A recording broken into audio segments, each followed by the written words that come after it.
Perkenalkan, nama saya Agnes Maria Jehan dengan NIM 241012512006.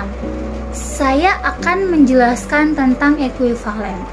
Dua pernyataan dikatakan setara atau ekuivalen. Dua pernyataan itu dapat menghasilkan nilai-nilai kebenaran yang sama pada tabel kebenaran. Ekuivalen secara umum dinyatakan dalam arti mempunyai nilai, ukuran, makna yang sama atau seharga ekuivalen dalam konteks penalaran matematika, merujuk pada proses atau konsep yang melibatkan kesetaraan atau keseimbangan antara dua hal atau lebih yang tetap memiliki makna atau nilai yang sama meskipun cara representasi atau penyajiannya berbeda. Pemanfaatan ekuivalen dalam penalaran matematika sangat penting karena dapat membantu menyederhanakan, memperjelas, atau mengubah bentuk masalah menjadi lebih mudah diselesaikan tanpa mengubah hasil akhirnya. Lalu rumus dari ekuivalen adalah P dan Q sama dengan negasi P atau Q. Contohnya yaitu P jika musim kemarau panjang maka sawah-sawah kekeringan. Q jika sawah-sawah tidak kekeringan maka musim kemarau tidak panjang. Hukum De Morgan adalah salah satu hukum dasar dalam logika matematika yang menggambarkan hubungan antara operasi konjungsi dan disjungsi atau dengan negasi tidak. Hukum ini sangat berguna dalam penyederhanaan ekspresi logika, baik dalam konteks teori himpunan maupun dalam desain sirkuit logika. Dan hukum De Morgan juga ialah merupakan aturan dalam logika dan aljabar Boolean yang menjelaskan bagaimana negasi operasi tidak dapat diterapkan pada operasi logika konjungsi dan disjungsi atau hukum ini dinamai dari Augustus De Morgan, seorang ahli logika dan matematika abad ke-19. Lalu, rumus dari hukum De Morgan untuk konjungsi atau dan, negasi P dan Q sama dengan negasi P atau negasi Q. Artinya, negasi dari konjungsi dua pernyataan ekuivalen dengan disjungsi dari negasi masing-masing pernyataan. Yang kedua, hukum De Morgan untuk disjungsi atau negasi P dan Q sama dengan negasi P atau negasi Q. Artinya, negasi dari disjungsi dua pernyataan ekuivalen dengan konjungsi dari negasi masing-masing pernyataan. Contoh soal dari hukum De Morgan adalah jika diketahui P itu hari hujan dan Q saya membawa payung, nyatakan negasi dari hari hujan dan saya membawa payung. Artinya, hari tidak hujan atau saya tidak membawa payung. Saya akan menjelaskan tentang benar secara logika. Secara proposisi majemuk dikatakan benar secara logika bila proposisi majemuk tersebut selalu benar. Apapun nilai kebenarannya dari komponen proposisi yang membentuknya pemanfaatan benar secara logika dalam konteks matematika dan logika formal. Mengacu pada penerapan prinsip-prinsip logika untuk memastikan bahwa suatu pernyataan atau argumen adalah sah atau valid. Dalam logika, suatu posisi atau pernyataan dianggap benar jika hasil evaluasi logika terhadap pernyataan tersebut menghasilkan nilai kebenaran benar true sesuai dengan aturan-aturan logika yang ada. Tautologi merupakan pernyataan majemuk yang selalu benar untuk setiap kemungkinan. Adapun tabel benar secara logika dalam gambar.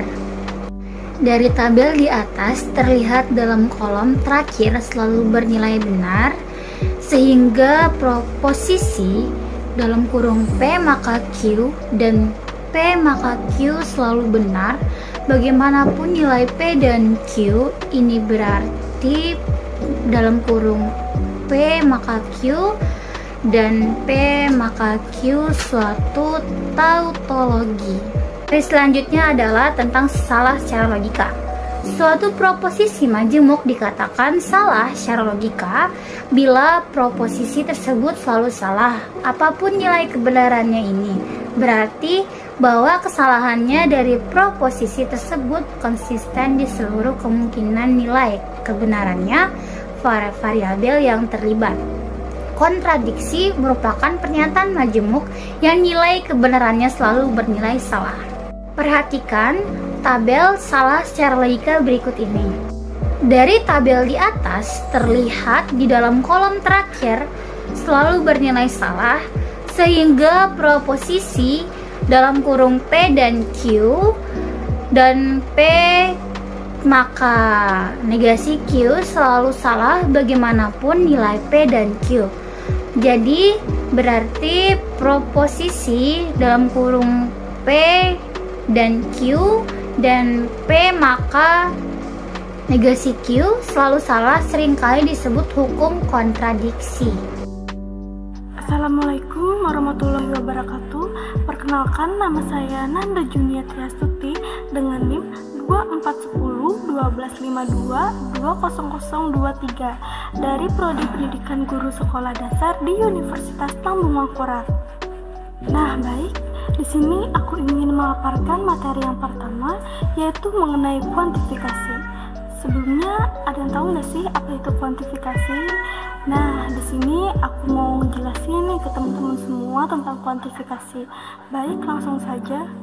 Seringkali nih kita jumpai proposisi yang memuat kata-kata seperti semua, beberapa. Nah, kata-kata ini disebut dengan kuantifikasi atau yang merupakan keterangan tentang ide kuantitas.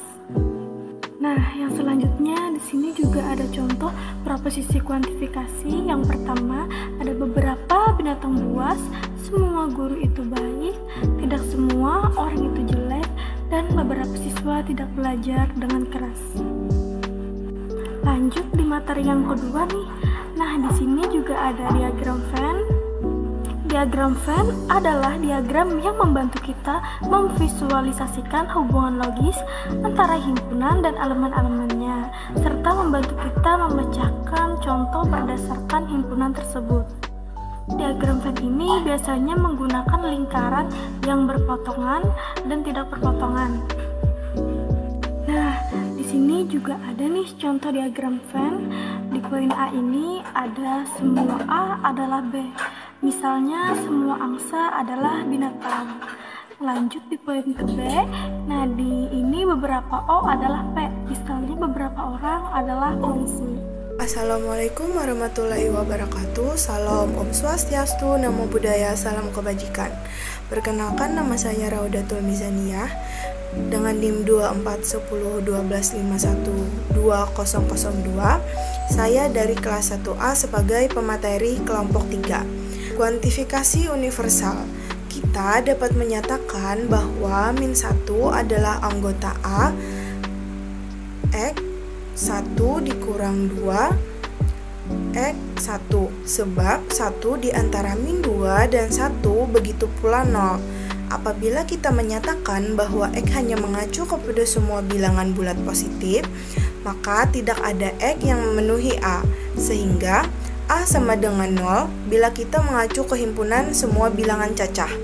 Maka hanya 0 yang menjadi anggota A, karena itu perlu ditetapkan semesta pembicaraan himpunan yang memuat semua anggota dalam semesta pembicaraan, disebut himpunan semesta.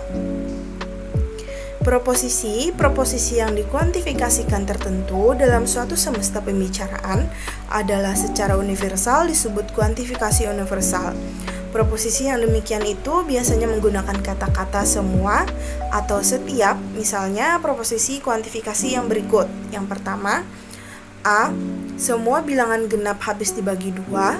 B. Semua bilangan cacah A plus 2 sama dengan 2 plus A. C. Semua calon mahasiswa PTN mengikuti ujian masuk. Proposisi yang menggunakan semua dapat dinyatakan sebagai kondisional dengan cara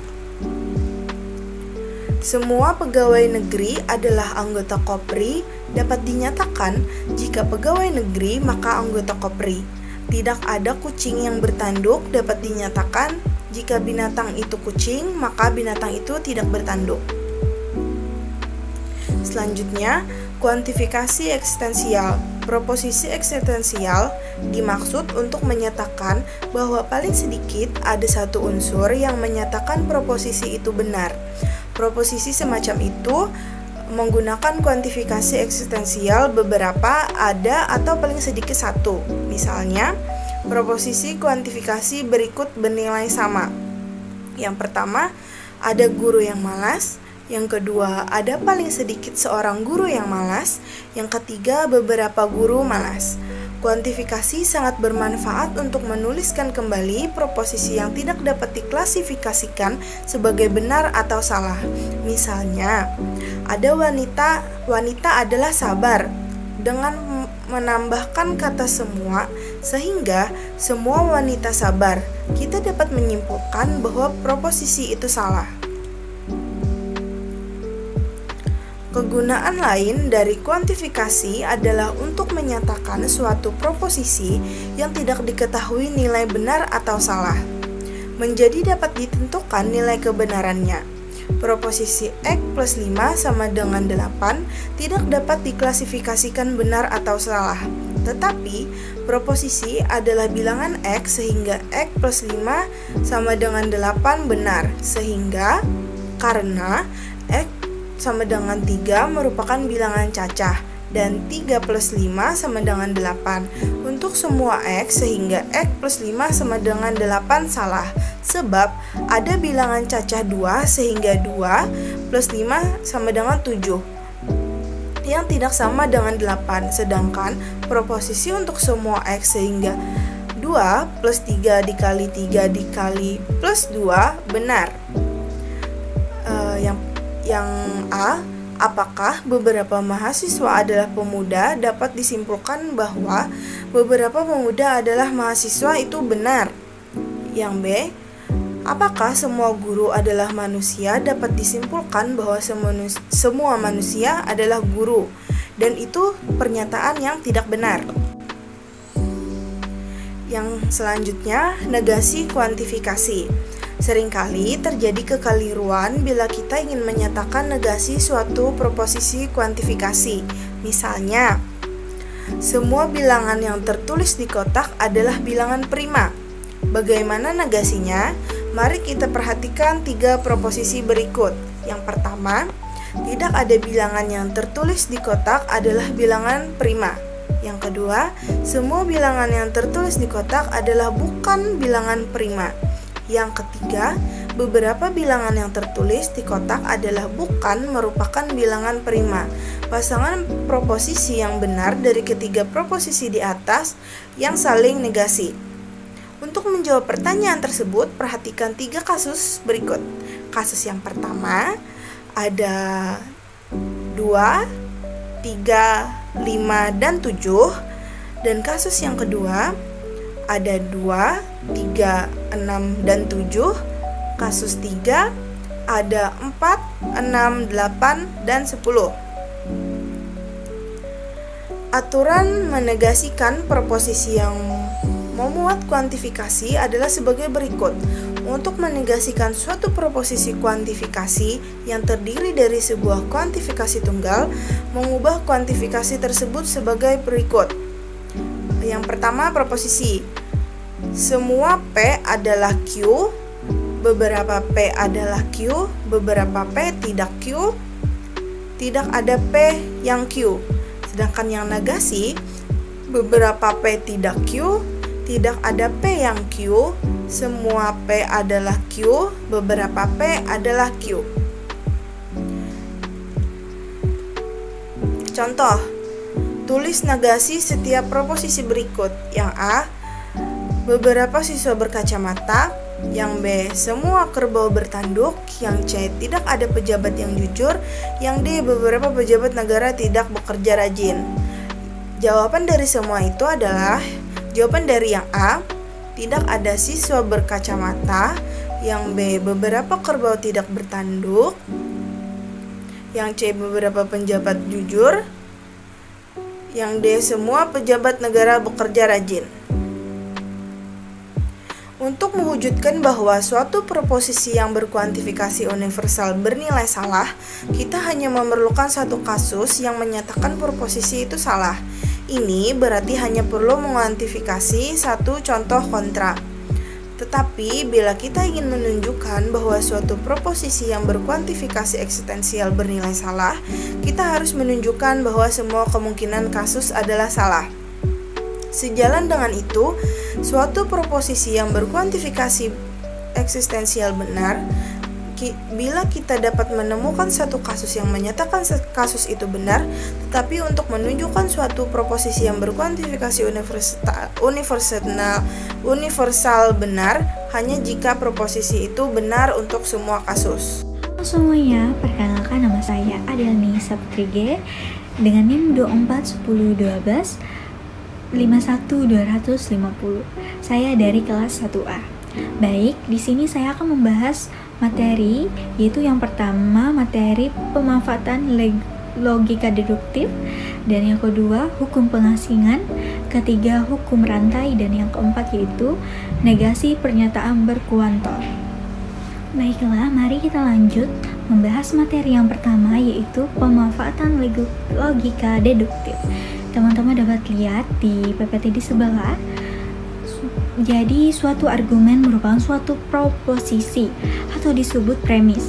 Premis adalah suatu fakta atau aturan yang diterima secara umum dan merupakan suatu pernyataan menjadi dasar bagi teori atau ide umum. Definisi suatu argumen dikatakan sahih apabila premisnya semua benar menghasilkan konklusi benar.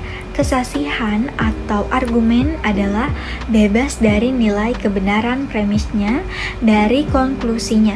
Secara simbol ditulis, jika P maka Q, P jadi Q.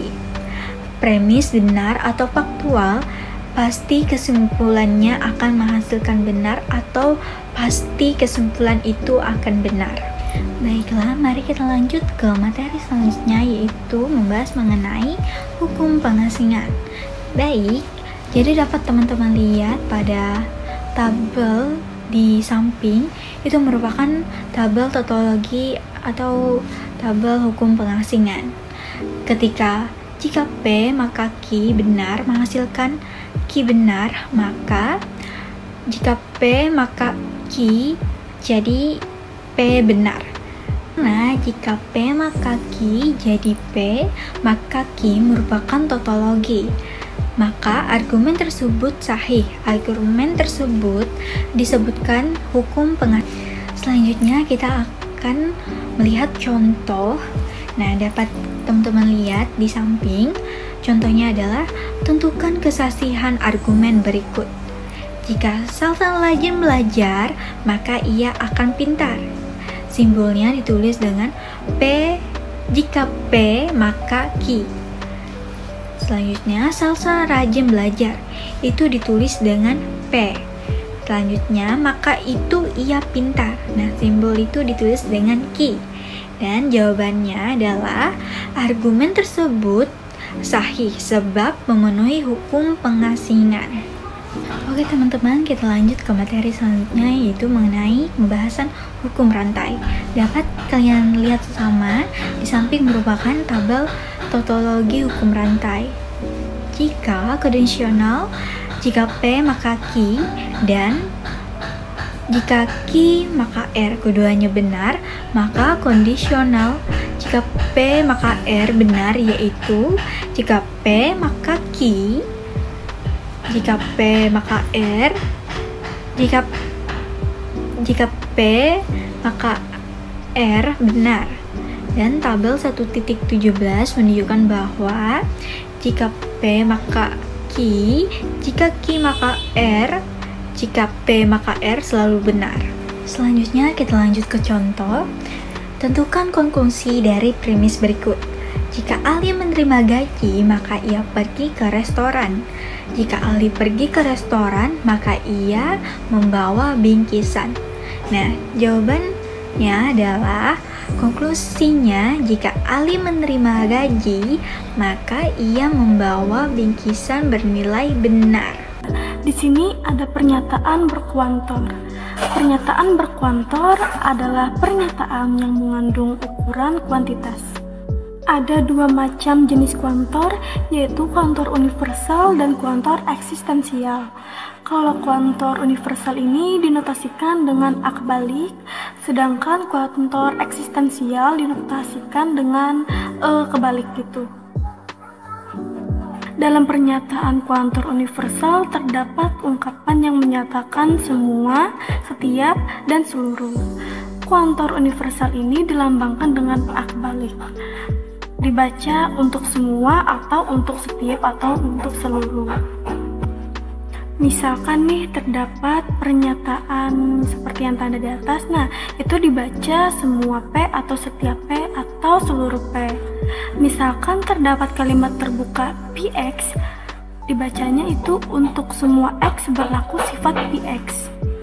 Nah, ini yang kulingkari merah ini dibacanya untuk semua X anggota S berlaku sifat PX. Nah, untuk semua X anggota S berlaku sifat PX ini bisa bernilai benar atau salah. Hal ini tergantung dari himpunan semesta yang ditinjau kalimat terbuka PX. Baik, kita lanjut nih ke contoh soal kuantor universal. Nah, di poin A ini, yang kulingkari merah ini dibacanya untuk setiap X anggota bilangan real berlaku X2 lebih dari atau sama dengan 0. Nah, kita lanjut di poin yang B. Semua ikan bernafas dengan insang. Disimbolkan dengan kebalik ini, itu artinya semua. Kalau P-nya itu ikan bernafas dengan insang atau yang disebut dengan proposisinya. Menunjukkan pernyataan kuantor universal dengan diagram Venn. Misal pernyataan berkuantornya semua artis adalah cantik. Nah, di mana pernyataan tersebut bernilai benar? Pernyataan tersebut menjelaskan ada himpunan artis dan himpunan manusia cantik, di mana himpunan artis harus termuat dalam himpunan manusia cantik. Simbolnya ini dibaca dengan gabungan. Jika A himpunan artis dan C himpunan manusia cantik, maka pernyataannya semua artis adalah cantik dapat dinyatakan dengan A gabungan C dan himpunan semestanya adalah M himpunan semua manusia. Lanjut nih ke materi kuantor eksistensial. Dalam pernyataan berkuantor eksistensial terdapat ungkapan yang menyatakan ada, beberapa, sebagian, dan terdapat. Kuantor eksistensial dinotasikan dengan kebalik, dibacanya ada, beberapa, terdapat, dan sebagian. Misalkan terdapat kalimat terbuka PX, nah itu dibacanya ada X sedemikian sehingga berlaku sifat PX. Selanjutnya ini dibaca terdapat X anggota S sedemikian sehingga berlaku sifat PX. Pernyataan yang aku lingkari merah ini dibacanya terdapat X anggota S sedemikian sehingga berlaku sifat PX bisa bernilai benar atau salah. Hal ini tergantung dari himpunan semesta yang ditinjau dan kalimat terbuka PX. Lanjut nih ke contoh soal kuantor eksistensial. Nah, di poin A ini dibacanya ada X anggota bilangan real sedemikian sehingga. Nah, yang aku tandai merah ini bisa juga dibacanya ada X anggota bilangan real di mana X kuadrat ditambah 2X dikurangi 10 dari atau sama dengan 0. Kita lanjut nih ke poin B. Ada mamalia yang memakan daging. Simbolnya ini bisa diartikan kalau yang E-nya itu ada, kalau yang P-nya mamalia yang memakan daging. Selanjutnya kita ke materi menunjukkan pernyataan kuantor eksistensial dengan diagram Venn.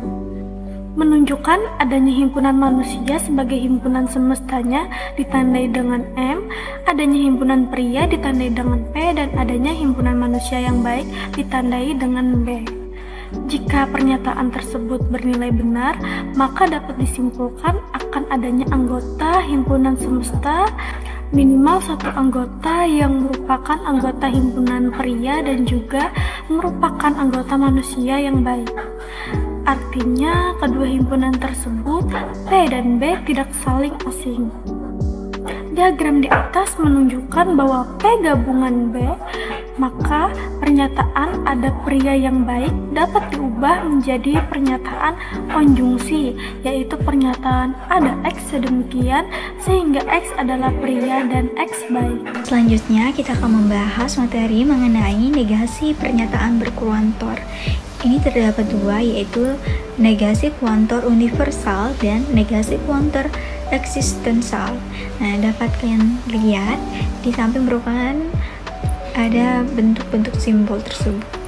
Nah, dengan menggunakan simbol logika di atas, negasi pernyataan yang memuat kuantor universal akan mengubah kuantor universal menjadi kuantor eksistensial. Demikian juga sebaliknya.